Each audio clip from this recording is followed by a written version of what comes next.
ತುಂಬಾ ಚೆನ್ನಾಗಿದೆ. ಇದೇ ರೀತಿನೇ ಮೇಂಟೈನ್ ಮಾಡಿ. ಅದೇ ಡೌನಿ ಮೆಲ್ಡು ಚುಕ್ಕೆಗಳು ಸ್ವಲ್ಪ ಸ್ಟಾರ್ಟ್ ಆಗಿದೆ, ಅದಕ್ಕೇನಾದ್ರು ಸ್ವಲ್ಪ ನೋಡ್ಕೊಂಡು ಸ್ಪ್ರೇ ಮಾಡ್ಕೊಳ್ಳಿ. ಗಿಡ ಎಷ್ಟು ಹಚ್ಚಕ್ಕಿದ್ರೆ ಅಷ್ಟು ನಮ್ಗೆ ಇಳುವರಿ ಜಾಸ್ತಿ ಇರುತ್ತೆ, ಕಾಲಾವಧಿ ಜಾಸ್ತಿ ಆಗುತ್ತೆ. ನಿಮ್ಮೂರು ಮತ್ತೆ ಯಾವ ತಾಲೂಕಣ? ಸರ್ ನಮ್ದು ರಾಯಚಂದ್ರ ವಿಲೇಜ್, ಮಾಯ್ಸ್ ಹೋಬಳಿ, ಮಾಲೂರು ತಾಲೂಕು, ಕೋಲಾರ ಜಿಲ್ಲೆ.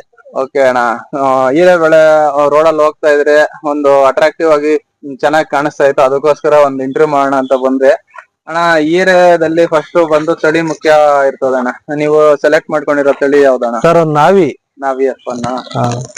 ಸರಿ ಅಣ್ಣ, ಈಗ ಕಟಿಂಗ್ ಒಂದ್ 4-5 ಕಟಿಂಗ್ ಆಗಿದೆ. ಇಳುವರಿ ಕ್ವಾಲಿಟಿ ವೈಸ್ ಎಲ್ಲ ಯಾವ ರೀತಿ ಇದೆ? ಸರ್ ಕ್ವಾಲಿಟಿ ಒಳ್ಳೆ ಕ್ವಾಲಿಟಿ ಬಂದಿದೆ. ಆಮೇಲೆ ಈಗ ಸಾಲಿಂದ ಸಾಲಿಗೆ ಅಂತರ ಇವಾಗ ಏನಂತ ಹೇಳಿದ್ರೆ, ಇದು ಬಂದು ಚಪ್ರಗಳಲ್ಲಿ ಹಾಕ್ತಾರೆ, ಕಲ್ ಚಪ್ರಗಳಲ್ಲಿ ಆ ರೀತಿದೆಲ್ಲ ಹಾಕ್ತಾರೆ, ಸ್ವಲ್ಪ ಗ್ರಿಪ್ ಆಗಿರ್ಲಿ ಅಂತ ಹೇಳ್ಬಿಟ್ಟು. ನೀವು ಸಿಂಗಲ್ ಕಡ್ಡಿಗಳು ಹಾಕ್ಬಿಟ್ಟು ಬೆಳೆದ್ ಬಿಟ್ಟಿದೀರಾ, ಡಬಲ್ ಕಡ್ಡಿನೂ ಹಾಕಿಲ್ಲ. ಹೆಂಗೆ ಇದನ್ನೆಲ್ಲ ಗಟ್ಟಿಯಾಗಿ ಹೆಂಗ್ ಮಾಡ್ಕೊಂಡಿದೀರಾ? ಸರ್ ಕಡ್ಡಿ ಚೆನ್ನಾಗಿರೋ ಕಡ್ಡಿ ಹಾಕಿದ್ರೆ ಸಿಂಗಲ್ ಸಾಕಾಗುತ್ತೆ. ಡಬಲ್ ಕಡ್ಡಿ ಹಾಕ್ಬೇಕಂದ್ರೆ ಸ್ವಲ್ಪ ಕಡ್ಡಿ ಚೆನ್ನಾಗಿಲ್ಲ ಅಂದ್ರೆ ಡಬಲ್ ಕಡ್ಡಿ ಹಾಕ್ಬೇಕಾಗುತ್ತೆ. ಇದು ಕಡ್ಡಿ ಚೆನ್ನಾಗಿರೋದ್ರಿಂದ, ಹೊಸ ಕಡ್ಡಿ ಆಗಿರೋದ್ರಿಂದ ಸಿಂಗಲ್ ಮಾಡಿದೀವಿ. ಸಾಲಿಂದ ಸಾಲಿಗೆ ಅಂತರ ಎಷ್ಟು ಕೊಟ್ಟಿದೀರಣ್ಣ? ಸರ್ 5.5 ಅಡಿ 6 ಅಡಿ ಬರುತ್ತೆ ಸರ್. 5.5-6 ಅಡಿ. ಮತ್ತೆ ಗಿಡದಿಂದ ಗಿಡಕ್ಕೆ ಎಷ್ಟು ಅಂತರ ಕೊಟ್ಟಿದೀರಣ್ಣ? ಗಿಡದಿಂದ 5 ಅಡಿ 4.25 ಅಡಿ ಬರುತ್ತೆ ಸರ್. ಗಿಡದಿಂದ ಗಿಡಕ್ಕೆ 4 ಅಡಿ ಇದೆಯಾ? ಓಕೆ, 4-4.25 ಅಡಿ ಇದೆ. Okay okay okay. ಇವಾಗ ತಳಿ ಎಲ್ಲ ಆಯ್ತು, ಎಷ್ಟೆಷ್ಟು ಹಾಕಿದೀರಾ ಅಂತ ಗೊತ್ತಾಯ್ತು. ಬೆಡ್ ರೆಡಿ ಮಾಡೋವಾಗ ಪೇಪರ್ ಹಾಕಕ್ ಮೊದ್ಲು ಏನೇನ್ ಗೊಬ್ಬರಗಳು ಕೊಟ್ಟಿದೀರಾ? ಸರ್ DAP ಕೊಟ್ಟಿದೀವಿ, ಆಮೇಲೆ ಉಂಗೆ ಹಿಂಡಿ ಕೊಟ್ಟಿದೀವಿ, ಮತ್ತೆ ಅಷ್ಟೇ ಸರ್. ಆಮೇಲೆ ಕ್ಯಾನ್ಗಳು ಸ್ವಲ್ಪ ಬಿಡ್ತಾ ಇರ್ತೀವಿ, ಬೋರನ್ನು ಬಿಡ್ತೀವಿ ಬೆಳೆ ಸ್ವಲ್ಪ ಒಂದಷ್ಟು ಮಾಡಿದ್ಮೇಲೆ.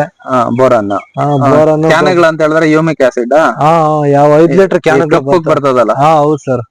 ಓಕೆ, ಯೂಮಿಕ್ ಆಸಿಡ್ ನ ಬಿಟ್ಟಿದ್ದೀರಾ. ಬೆಡ್ಗೆ DAP, ಉಂಗೆ ಹಿಂಡಿ. ಉಂಗೆ ಹಿಂಡಿ. ಆಮೇಲೆ ಗೊಬ್ಬರ, ಆಮೇಲೆ ನಾಟಿ ಗೊಬ್ಬರ, ತಿಪ್ಪೆ ಗೊಬ್ಬರ ಹೊಡೆದಿದ್ರ ಫಸ್ಟ್? ಹೊಡೆದಿದ್ದೀರಿ ಸರ್. ಅಣ್ಣ, ಆಮೇಲೆ ಇವಾಗ ಬೆಡ್ ಪ್ರಿಪರೇಷನ್ ಎಲ್ಲ ಆಯ್ತು, ಪೇಪರ್ ಏನಕ್ಕೆ ಹಾಕೋದು? ಪೇಪರ್ ಹಾಕ್ಲೇಬೇಕಾ? ಕಳೆ ಬರ್ದಿರೋ ಇರ್ಲಿ ಅಂತ ಸರ್ ಹಾಕೋದು. ಕಳೆ ಬರ್ದಿರೋ ಮತ್ತೆ ನೀರು ಸ್ವಲ್ಪ ಕಮ್ಮಿ ಬಿಡ್ಬೋದು, ತ್ಯಾವ ಆರಲ್ಲ ಅದರಿಂದ. ಪೇಪರ್ ನಿಂದ ಒಳ್ಳೆ ಬೆಳೆ ಮಾಡಬಹುದು. ಮತ್ತೆ ಅಣ್ಣ, ಈಗ ಸರ್ ನಾಟಿ ಮಾಡಿ 1.5 ತಿಂಗಳಿಗೆಲ್ಲಾನು ಬಂದ್ಬಿಡುತ್ತೆ. 1.5 ತಿಂಗಳಿಗೆಲ್ಲ ಬಂದ್ಬಿಡುತ್ತೆ.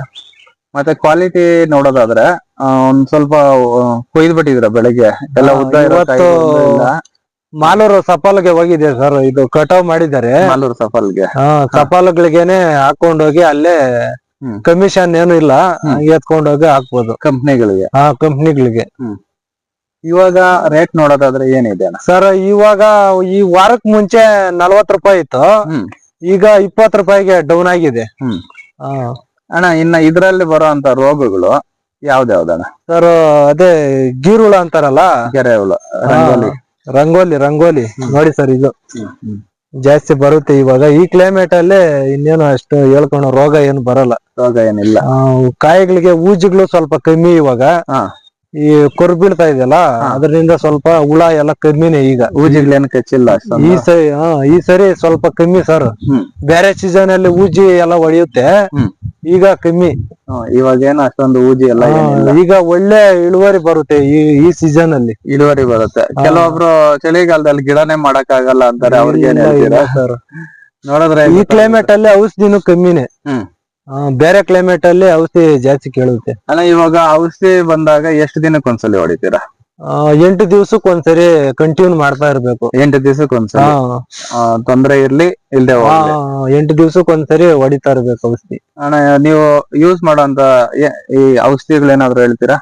ಸರ್ ಕಾರ್ಟಾಪ್, ಗೀರುಳಕ್ಕ ಅದಕ್ಕೆಲ್ಲ ಕಾರ್ಟಾಪ್, ಎಕ್ಸ್ಪೋನೋಸ್ ಮಾಡ್ತೀರಾ?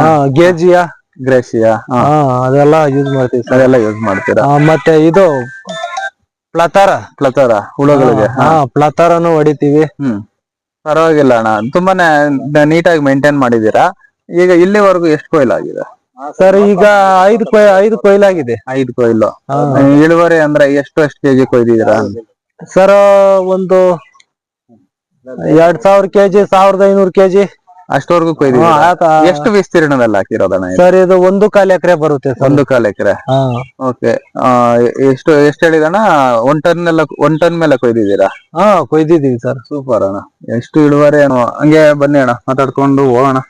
ಇನ್ನ ಗೊಬ್ಬರಗಳು ಬಂದು ಬರೀ ಕ್ಯಾನ್ಗಳು ಮಾತ್ರನೇ ಕೊಟ್ಟಿರೋದು ಸರ್? ಕ್ಯಾನ್ಗಳು, ಡ್ರಿಪ್ ಗೊಬ್ಬರಗಳು ಯಾವ್ದಾದ್ರು ಕೊಡ್ತಾರೆ, ಅಂಗಡಿನಲ್ಲಿ ಕೊಡ್ತಾರೆ. ಅವ್ರು ಹೇಳಿದ್ದು ಬಿಡ್ತೀವಿ. ಅವ್ರು ಹೇಳಿದ್ದನ್ನ ತಗೊಂಡ್ಬಂದ್. ಮತ್ತೆ ಅಣ್ಣ, ಈಗ ಕಂಪ್ನಿ ಏನಾದ್ರು ಇಲ್ಲ ಅಂತ ಹೇಳಿದ್ರೆ ಈ ಕಾಯಿಗಳನ್ನೆಲ್ಲ ಎಲ್ಲ ಹಾಕ್ತೀರಾ ಸರ್? ಡಿಮ್ಯಾಂಡ್ ಇರೋವಾಗ ಈ ತಮಿಳ್ನಾಡು ಅವರು ಟೆಂಪೋಗಳಲ್ಲಿ ಇಲ್ಲೇ ಬಂದು ತುಂಬ್ಕೊಂಡು ಹೋಗ್ತಾರೆ. ಬೇರೆ ಟೈಮಲ್ಲಿ ಕೋಲಾರ ಮಾರ್ಕೆಟ್ಗೆ ಹಾಕ್ತಿವಿ, ಮತ್ತೆ ಹೊಸೂರು ಎಲ್ಲ ಹಾಕ್ತಿವಿ ಸರ್. ಮಾಲೂರು ಕಂಪ್ನಿಗಳಿಗೆ ಹಾಕ್ತಿವಿ. ಹೊಸೂರ್ಗೂ ಹಾಕ್ತೀರಾ? ಹಾಕ್ತಿವಿ ಸರ್. ಈ ಪರವಾಗಿಲ್ಲ ಅಣ್ಣ, ಯಾಕಂದ್ರೆ ಹೇಳಿದ್ರೆ ಕಂಪ್ನಿನಲ್ಲಿ ನಾವು ಒಂದೊಂದ್ಸತಿ ಇಂಡೆಂಟ್ ಕೇಳಿದ್ರೆ ಕೊಡಲ್ಲ. ಹೌದು ಸರ್, ಕೊಡಲ್ಲ. ಡಿಮ್ಯಾಂಡ್ ಇಲ್ದಿರೋವಾಗ ಸ್ವಲ್ಪ ಕಷ್ಟ. ಮಾರ್ಕೆಟ್ ನಾವೇ ತಗೊಂಡೋಗಿ ಹಾಕ್ಬೇಕಾಗುತ್ತೆ. ನಾವೇ ತಗೊಂಡೋಗಿ ಹಾಕ್ಬೇಕು. ಹೌದು ಸರ್. ಈಗ ಅಂದ್ರೆ ಒಂದು ಕೊಯ್ಲಿಗೆ 1 ಟನ್ ಅದ್ರ ಮೇಲೆ ಎಲ್ಲ ತೆಗ್ದಿದ್ದೀರಲ್ಲ, ಈ ಕಡೆವರೆಗೂ 1 ಎಕರೆದಲ್ಲಿ ತೆಗೆದ್ರೆ ಎಷ್ಟು ಇಳುವರಿ ತಗೊಬಹುದು ಸರ್? ಒಂದು ಬೆಳೆ ಲಾಸ್ಟ್ ಆಗೋ ಅಷ್ಟರಲ್ಲಿ ಒಂದು 3-4 ಲಕ್ಷ ಮಾಡ್ಬೋದು ಸರ್. ಒಂದು 30-35 ರೂಪಾಯಿ ರೇಟ್ ಇದ್ರು ಒಂದು 3-4 ಲಕ್ಷ ಮಾಡ್ಬೋದು 1 ಎಕರೆನಲ್ಲಿ. 1 ಎಕರೆದಲ್ಲಿ 3-4 ಲಕ್ಷ ಚೆನ್ನಾಗಿ ಬೆಳೆ ಬಂದ್ರೆ ಮಾಡ್ಬೋದು. 30-35 ರೂಪಾಯಿ ಬೆಲೆ ಇದ್ರೆ. ಮತ್ತೆ 30-35 ರೂಪಾಯಿ ಬೆಲೆ ಅಂತ ಹೇಳಿದ್ರೆ ನಿಮ್ಮ ಅಂದಾಜು ಒಂದು 10ರಿಂದ 15 ಟನ್ ಎಕರೆಗೆ ತಗೊಂತ ಇದ್ರೆ ಮಾಡ್ಬೋದು ಸರ್. ಎಷ್ಟು ದಿನ ಕೊಯ್ಯುತ್ತಣ್ಣ? ಎಷ್ಟು ಕೊಯ್ಲು ಕೊಯ್ಯುತ್ತೆ ಸರ್? ಇದು ಒಂದು 15 ಕೊಯ್ಲ್ವರೆಗೂ ಕೊಯ್ಯುತ್ತೆ. 15 ಕೊಯ್ಲು. ಕಾಯಿ ಸ್ಟಾರ್ಟ್ ಆದ್ಮೇಲೆ ದಿನ ಬಿಟ್ಟು ದಿನ ಕೊಯ್ತೀರಾ ಅಥವಾ ದಿನ? ಒಂದು 4 ದಿವಸಕ್ಕೆ ಆತರ ಕೊಯ್ತಾ ಇರ್ತೀವಿ ಸರ್. ಈಗ ಬಲಿಯೋದು ಸ್ವಲ್ಪ ಲೇಟ್ ಅಲ್ವಾ? ಹೌದು ಸರ್. ಇನ್ನ ಅದನ್ನ ಹೊರತುಪಡಿಸಿ ನಾವು ಕಾಯಿ ನೋಡ್ಕೊಂತೀವಿ, ಮೂವ್ಮೆಂಟ್ ನೋಡ್ಕೊಂಡು ಕಾಯಿ ಚೆನ್ನಾಗ್ ಬಂದಿದ್ರೆ ಕೊಯ್ತಾ ಇರೋದೆ. ಕಾಯಿ ಬಂದಿಲ್ಲ ಅಂದ್ರೆ ಸ್ವಲ್ಪ ಒಂದ್ ದಿವಸ ಲೇಟ್ ಮಾಡ್ತೀವಿ. ಆತರ ಜಾಸ್ತಿ ರೇಟ್ ಅಂತ ಹೇಳಿದ್ರೆ ಎಷ್ಟು ಸಿಕ್ಕಿದೆ ಸರ್? 40-45 ರೂಪಾಯಿ ಸರ್. ಕಡಿಮೆ ರೇಟ್ ಅಂದ್ರೆ? ಕಡಿಮೆ ರೇಟ್ ಅಂದ್ರೆ ಸರ್ ಒಂದು ಟೈಮ್ 10 ರೂಪಾಯಿನೂ ಹೋಗಿದೆ ಸರ್. ಇಲ್ಲಿ ನೋಡಿ, ತೂಕಕ್ಕೆ ಇಲ್ಲಿ ಕಡ್ಡಿನೇ ಎದ್ಬಿಟ್ಟೈತೆ. ಇದನ್ನೆಲ್ಲ ಹೆಂಗ್ ಕಟ್ಟಿಲ್ಲ ಅಂದ್ರೆ ಏನಾಗುತ್ತೆ? ಇದು ಗಾಳಿ ಬಂದ್ರೆ ಎಲ್ಲಾ ಚಾಪೆ ತರ ಬಿದ್ಬಿಡುತ್ತೆ. ಅದಕ್ಕೆ ನೀವು ಒಂದ್ ಸ್ವಲ್ಪ ಇದಕ್ಕೆ ಗೊತ್ತೇನಾದ್ರು ಹೊಡೆಯುತ್ತಾನೆ. ಇವಾಗ ಈಗ ಈ ಸೀಸನ್ ಅಲ್ಲಿ ಮಳೆ ಇಲ್ಲ. ಇವಾಗ ಮುಂಗಾರು ಮಳೆ ಟೈಮ್ ಅಲ್ಲೇ ಕ್ಲೀನ್ ಆಗಿ ಎಳ್ದು ಕಟ್ಟಿ ಚೆನ್ನಾಗಿ ನೋಡಿ, ಅದು ತ್ಯಾವ ಆಗಿರೋದಕ್ಕೆ ಎದ್ ಬಿಟ್ಟಿರೋದು. ಹೌದು ಸರ್, ಬಂದಿರೋದು ನೋಡಿ. ಈ ಕಡ್ಡಿನೂ ಎದ್ಬಿಟ್ಟು ಮುಂಗಾರು ಮಳೆ ಟೈಮ್ಗಳಲ್ಲಿ ಗಾಳಿ ಜಾಸ್ತಿ ಬರುತ್ತಲ್ಲ, ಆ ಟೈಮ್ ಅಲ್ಲೇ ಕ್ಲೀನ್ ಆಗಿ ಮಾಡ್ಬೇಕು. ಈಗ ಮಳೆ ಗಾಳಿ ಏನಿಲ್ಲ, ಅದಕ್ಕೆ ಬಿಟ್ಟಿದೀವಿ. ಅದೇ ವೆಯ್ಟ್ ಜಾಸ್ತಿ ಆದ್ರೆ ಒಂದ್ ಸ್ವಲ್ಪ ನೋಡ್ಕೊಬೇಕಲ್ಲ. ಹೌದು ಸರ್.